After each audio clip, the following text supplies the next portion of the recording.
সবচাইতে জরুরি ফ্যাসিবাদ বিরোধী জাতীয় ঐক্যকে ধরে রাখা এবং ফ্যাসিবাদ বিরোধী যে জাতীয় ঐক্য সৃষ্টি হয়েছে জুলাই আগস্ট গণ অভ্যুত্থানের মধ্য দিয়ে, সেই জাতীয় ঐক্যকে গণ ঐক্যে রূপান্তরিত করে সেটাকে রাজনৈতিকভাবে আমরা যাতে সাংস্কৃতিক চর্চা করতে পারি, রাজনৈতিক সংস্কৃতির মধ্যে নিয়ে আসতে পারি এবং সেই ঐক্যকে ধরে রেখে জাতিকে এগিয়ে নিয়ে যেতে পারি, সেটাই আমাদের এখন জন্য সবচেয়ে বড় চ্যালেঞ্জ।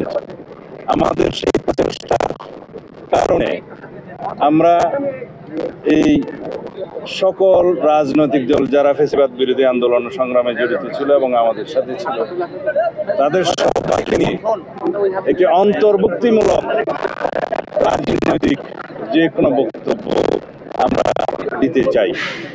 এখন যে কোনো রকমের অনৈক্যের বীজ যাতে আমাদের ভিতরে বপন না করতে পারে কোনো ফ্যাসিবাদী শক্তি এবং ফ্যাসিবাদ দূষররা, সেদিকে আমাদের লক্ষ্য রাখতে হবে। আমাদেরকে আজকে মাননীয় প্রধান উপদেষ্টা আহ্বান করেছিলেন, আমরা এসেছিলাম, কথা বলেছি। আমরা আমাদের পরামর্শ যা দরকার রাষ্ট্র পরিচালনা হিসাবে এবং বিভিন্ন বিষয়ে যে সমস্ত মতামত আমাদের দেয়া প্রয়োজন সেটা আমরা দিয়েছি। স্পেসিফিক কোনো পরামর্শ বলা যাবে কিনা? কি পরামর্শ?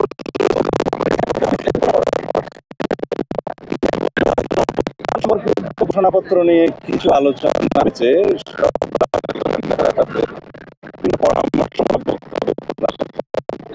আমরা প্রশ্ন করেছি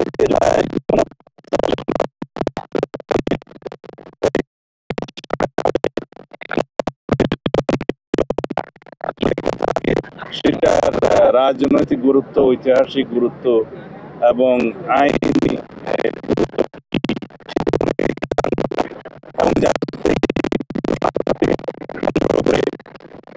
ফ্যাসিবাদ বিরোধী যে সময় যে ঐক্য সৃষ্টি হয়েছে সেখানে কোনো ফাটল সৃষ্টি না হয় সেদিকেও আমাদের লক্ষ্য রাখতে হবে।